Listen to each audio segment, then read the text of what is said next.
Welcome to the video today, guys. We're going to talk briefly about my Lexapro experience. This little pill right here. Now, before I dive into my experience, I just want to make it very clear that everybody is going to have at least a little bit of a different experience on this medication. This medication has helped a lot of people. It's also hurt people. So I was on Lexapro in the middle of last year into early this year. I was on it for maybe just a little bit over 8 months. Side effects for me started after the very first dose. In fact, for the first 4 days of taking this medication, I pretty much was couch-ridden and bedridden. I couldn't get up and move around because I was very dizzy. The nausea was just incredibly strong. So I spent the first 4 days just pretty much afraid to move and not eating, barely drinking. So I was just in really rough shape. But I could tell that it wasn't an allergic reaction. You know, there was no like hives or rash or swelling, throat wasn't closing up. And I know that starting medications like this can be really rough, you know, to start out. So I figured I would just kind of push through it and see where I ended up. One adjustment that I did make is that I actually dropped from 10 milligrams down to 5 milligrams after that 4th day, because I figured that maybe that was just a little too strong for me to start off on, so I halved my dose. Things from that point just got a lot more bearable. So for the first couple weeks, I definitely experienced a higher anxiety than I normally had. Fortunately, my doctor gave me an augmenter medication, or more like a take as needed medication. He gave me a hydroxyzine, which is basically like a mild sedative antihistamine. So in the event that I would have acute anxiety attacks or panic attacks due to starting this medication, I would have something to fall back on to kind of mellow me back out. Nonetheless, I spent the first couple weeks pretty much just feeling sick. It took me a while to get my appetite back. My appetite did come back though, and that was a good thing. Maybe right around the 2-week mark, I finally started having my appetite come back, so I was eating again. And that just overall started to make me feel better. So everybody's experience is different. Like I said, they expect you to take this medication for at least a month, maybe up to 6 weeks, you know, a month and a half, just to see if you adjust properly to it and it is gonna work for you. Unfortunately, it just takes that kind of time to do that. For me, it took 7.5 weeks before I finally balanced on this medication. And during that first 7.5 weeks, things were just pretty much up and down, mostly down, you know, but I had a hint of a couple of good days here and there, you know, like during the, after 1 week, I had one really good day followed by a few bad days. During the second week, I had a couple of good days, and they were really good days, but they were followed again by bad days. So I pretty much just did the roller coaster ride again, as is expected. And after about 7.5 weeks, like I said, I finally balanced out. And I gotta tell you, Lexapro really did help me with my anxiety. It really got my anxiety levels low.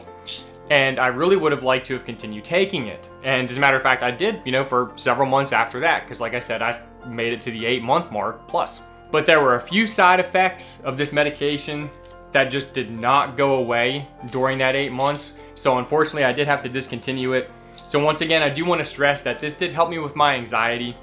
But some of the worst side effects for me, one of them was tinnitus, if I'm saying that word right, the ringing in the ears. The ringing in my ears was actually pretty brutal. You know, I could hear it when I was laying down trying to go to sleep, and that was very distracting. I had to start sleeping with my fan turned up a little higher just to kind of overcome the ringing that was going on in my ears. And it went a little bit of a step farther too. Now, if you ever listen to like really heavy music or just really loud sounds for an extended period of time, and then all of a sudden you just cut it off really quick and everything goes silent, your eardrums will kind of spasm, you know, or just they feel like they're fluttering. And that's what I was experiencing when I was just sitting there watching TV. You know, and I didn't watch TV extra loud or anything. So the tinnitus, you know, that was really bad. Another thing that I'm not going to go too in depth with, but I think everybody would understand this, sexual side effects. Those were a huge bummer with this medication. And then on top of that, extremely lethargic.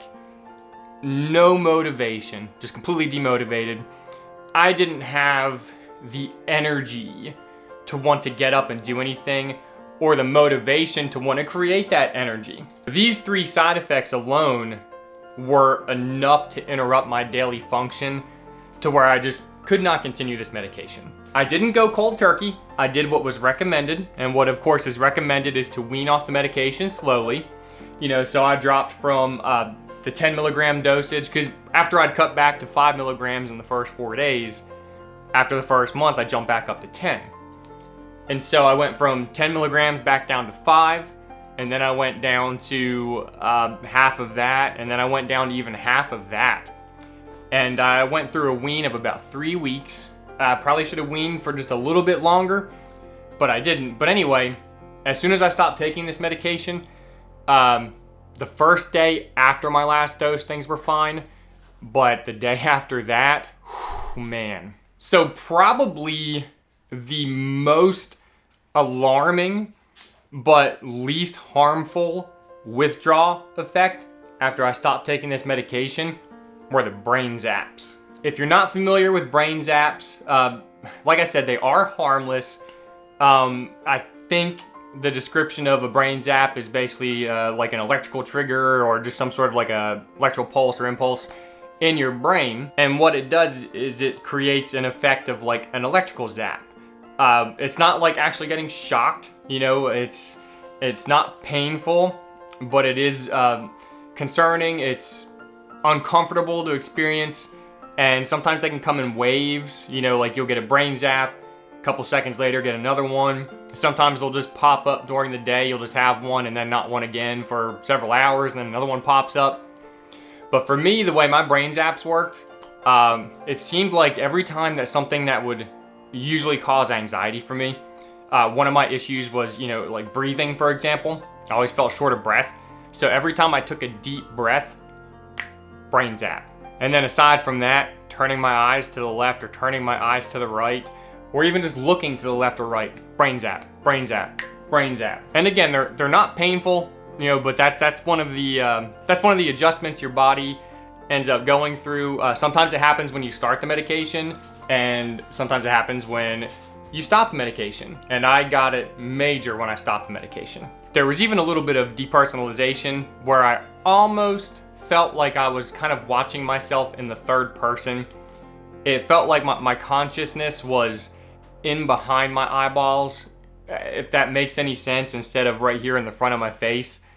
So I almost felt like I was experiencing things from a third person perspective. So that depersonalization, those brain zaps, those lasted for maybe somewhere around a month before they finally went away after discontinuing Lexapro. The tinnitus, the ringing in the ears, that lasted for at least that long. I don't remember exactly when it stopped. It did stop though. It did go away completely, at least back down to my bass levels. I've always had a little bit of tinnitus because I used to play drums back in the day. One day just came along and all of a sudden I just realized I didn't have that problem anymore. But that took at least a month to get through. So fortunately I did recover from taking Lexapro. And again, it did help with my anxiety. You know, it helped tremendously with my anxiety. But those side effects, unfortunately, were just a little too much to live with. And what's going to keep me from ever taking Lexapro again, and possibly any other SSRI medications again, is the withdrawal effects and the fact that my body became dependent and addicted to it. So speaking from my experience, that is just some things that I think you should know about taking Lexapro before you start. When my doctor started me on Lexapro, never talked to me about side effects, never talked to me about withdrawal effects from when you discontinue the medication, never talked about, you know, the receptors that it takes a hold of in your body and how dependent you can become on it. Basically just said, hey, you have anxiety, let's try this medication. So I just wanted you to know there are side effects. Some of them can be pretty severe, and there's withdrawal effects you can go through that can also be pretty severe. But at the same time, don't be scared of it.